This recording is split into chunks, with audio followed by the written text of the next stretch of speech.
Hello, Mr. Berry's geometry class. I'm looking at the volume and surface area of prisms and cylinders.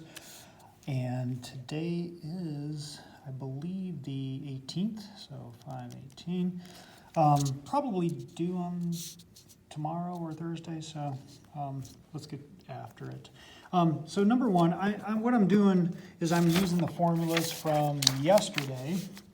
And so the formula that I'm going to be using, you may want to pause this and write this stuff down. Surface area for rectangular prisms or cubes. And so that's going to be 2 times the length times the width plus 2 times the length times the height plus 2 times the width times the height. Now, you got to just choose what you're going to call your width, what you're going to call your height. Usually those two are interchangeable depending on the orientation of the object.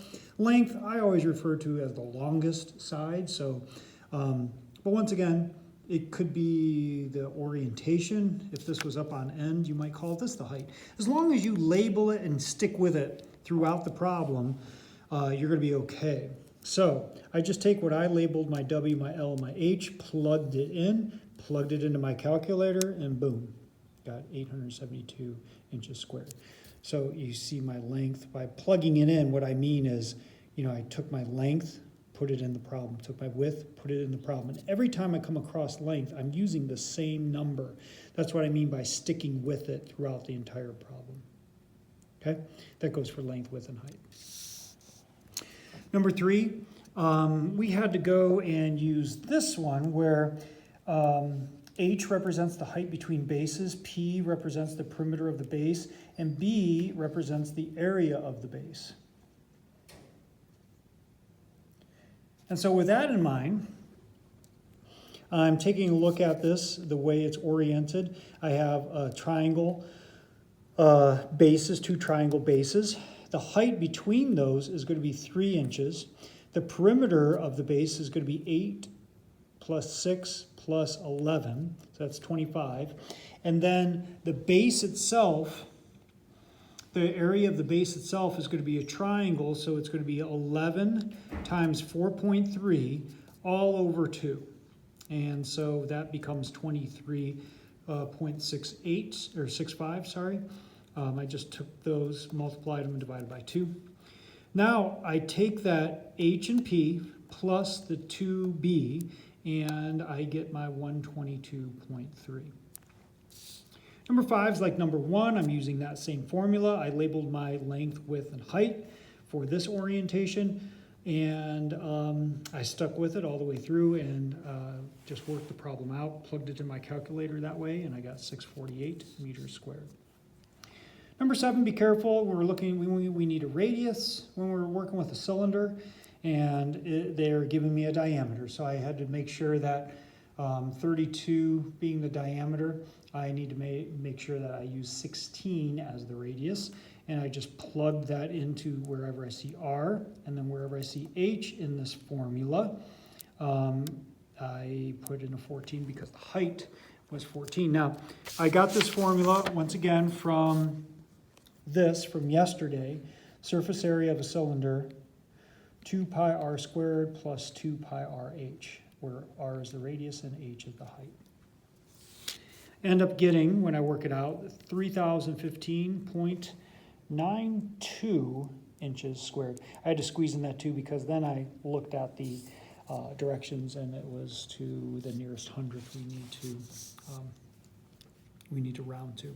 For number 2, a little bit of help, you're going to use that formula. So you can pause that and write that down.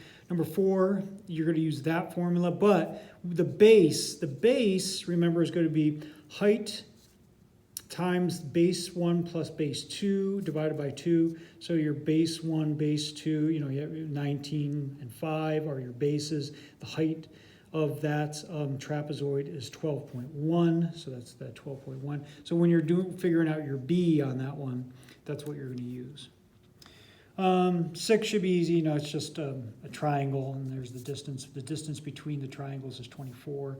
And number 8 is like number 1 and number 5. Number 9. So for number 9, I have the trapezoid, and Once again, I use the trapezoid formula in order to figure out the base, like the one I just explained a little bit ago. The height between those two trapezoids is 15. The perimeter is 13 plus 7 plus 8 plus 10. 13, 7, 10, 8, 80.5. I use the formula, multiply the h and the p, and add the 2b, and I get 731 square feet. Number 11, this is kind of like on its side, so I have my triangles, and so with my triangles, the height in between the two triangles, so if I was to tip it up and, you know, the distance actually between the two triangles is 22. The perimeter of the triangle is 5, 12, and 13. Where did I get 13? Well, let's look over here. I had to figure out what this length was. So I had to use Pythagorean's theorem. Being that this is a 90-degree angle, I have a squared plus b squared, my 12. A squared plus b squared equals c squared. Ended up being 13, as you can see how I worked it out there. Square root of 169 is 13. So I continued and found out that the perimeter of the base is 30. Okay, so the area of the base is 5 times 12 divided by 2, which is 30. So I plug those numbers in, and I get 720 meters squared. Okay, for number 13, the can of peas below has a surface area of 180.64 centimeters squared. If the perimeter of the can is 5 inches, which is going to be, if the diameter of the can is 5 inches, that's going to be 2.5 for radius. Find the height of the can. Don't pay attention to this, I got on the wrong track. So this is the formula you're going to use though. And then, how you're going to work that out is you're going to plug in your 2.5. 2.5 squared is 6.25. I plugged in I almost put 6.25 here too, but it's not squared, it's just the radius, so 2.25 again. I figured out what 2 times pi times 6.25 is, that's 39.27. And I figured out what 2 times pi times 2.25 is, and that's 14.14. And that's all times height equals that answer that they gave us in the problem. So now I take that and I subtract 39.27. I got 141.37. I take that answer and I divide by what's with my h, 14.14. And I get roughly 10. It's like 9.99, whatever. It's supposed to be 10 centimeters. So that would be your height of that can. Lastly, the challenge. Find the surface area of the figure below. So I used the cylinder formula. Plugged in what the radius, if the diameter is 6, the radius would be 3. Plugged that all in. I got that answer, 527.79. If this was a full cylinder, it's a half a cylinder, so I divided by 2, and I got 263.89. Now, the one thing you got to remember, surface area, there is a flat bottom here. That's a rectangle, and it's 6 times 25. 6 times 25 is 150. So you add that 150 to the 263.89, and you should get 413.89 centimeters squared. Good luck with the even ones, and if you need more help, please let me know.